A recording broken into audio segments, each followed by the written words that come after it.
तो दोस्तों, जैसा कि आप लोगों को पता है, क्लास 10th का मैथ का पेपर हो चुका है। तो इस वीडियो में हम आपको क्लास 10th का मैथ्स के पेपर की सॉल्यूशन कराने जा रहे हैं। तो देखिए, पहला सवाल लिखा है, द्विघात बहुपद x square plus b x plus c का आलेख किस प्रकार का होता है। तो इसका आंसर है परवलयाकार, क्योंकि जो द्विघात बहुपद का बनता है ना, वो कुछ इस तरीके से बनता है, एक्स एक्स पे काटा जाता है उस पर, इस पर।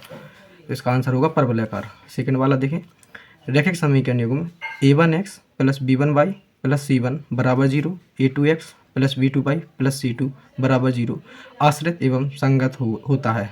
इसका आंसर होगा आपका थर्ड नंबर का। आश्रित का मतलब होता है संपाती व संगत। तो संगत और संपाती दो स्थितियों, संपाती और संगत दो स्थितियों में ही होते हैं। संगत के लिए एक प्रतिच्छेदी वाली और एक जीवाली, ये दोनों स्थितियाँ होती हैं। तो इसका आंसर होगा सी। थर्ड नंबर देखें, द्विघात समीकरण a x square plus b x plus c बराबर 0 के लिए कोई वास्तविक मूल नहीं होते हैं।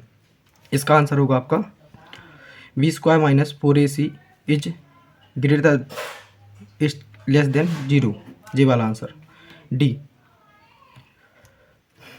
चौथा देखें, ए पी -3 -1/2 2 का 11वां पद निकालना है। तो इसके लिए निकालते हैं a प्लस 10d से। a का मान है यहाँ पर, a का मान है -3 प्लस d का मान है, d का मान निकलेगा आपका -1/2 और -3। इस तरीके से इस d का मान आएगा आपका 5/2, जो कि आंसर होगा आपका -3 प्लस 25 बराबर 22। आंसर होगा बी। पाँचवें का आंसर है आपका ए। छठवें का आंसर निकलेगा आपका, इसमें बीच की दूरी निकालनी है। बीच की दूरी निकलेगी आपकी, इसकी आएगी आपकी √50, जिसे बोला जाता है 5√2।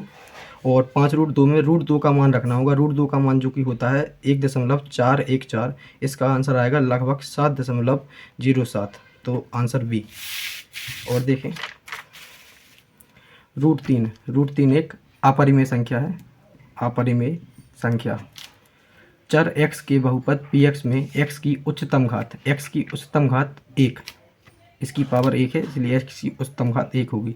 द्विघात समीकरण ax square plus b x plus c बराबर 0 को हल करने के लिए द्विघात सूत्र होता है -b plus minus √b square -4ac बटे में 2a।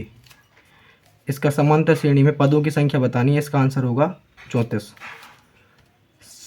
सभी समबाहु त्रिभुज समरूप होते हैं, इसमें आएगा समबाहु। त्रिज्या r वाले वृत्त के एक त्रिज्यखंड जिसका कोण अंशों में थीटा है कि संगत चाप की लंबाई का सूत्र होता है थीटा बटे में 360 गुणा 2πr। सत्ता देखिए, वृत्त को दो बिंदुओं पर प्रतिच्छेद करने वाली रेखा को तिर्यक रेखा कहते हैं, कथन असत्य है, उसको छेदक रेखा कहते हैं।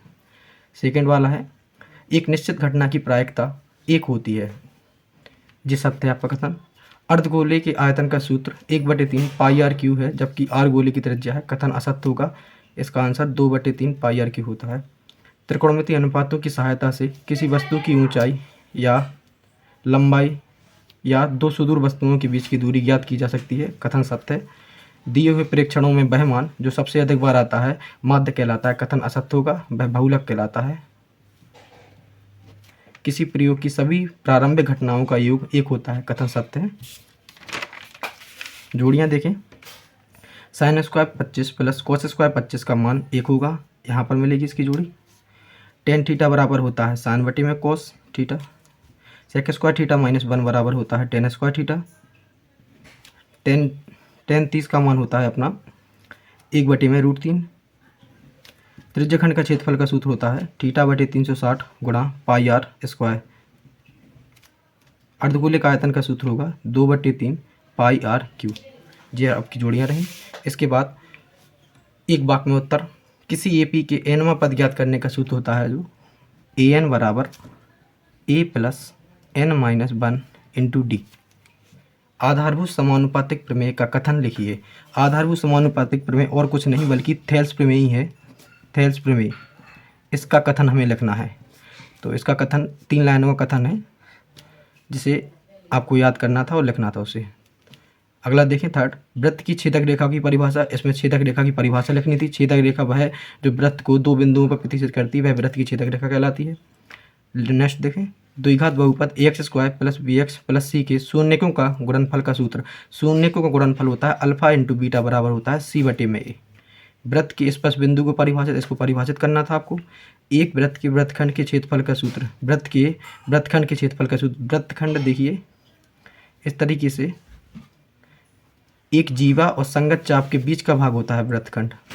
तो इसका जो सूत्र होगा त्रिज्यखंड का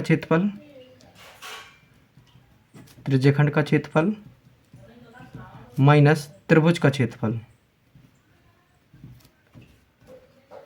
ये होगा इसका आंसर। तो यहाँ पर वीडियो समाप्त करते हैं, सभी क्वेश्चन हो चुके हैं। एक अगली वीडियो में आपको इन सभी के सॉल्यूशन भी मिल जाएंगे आप लोगों को। धन्यवाद।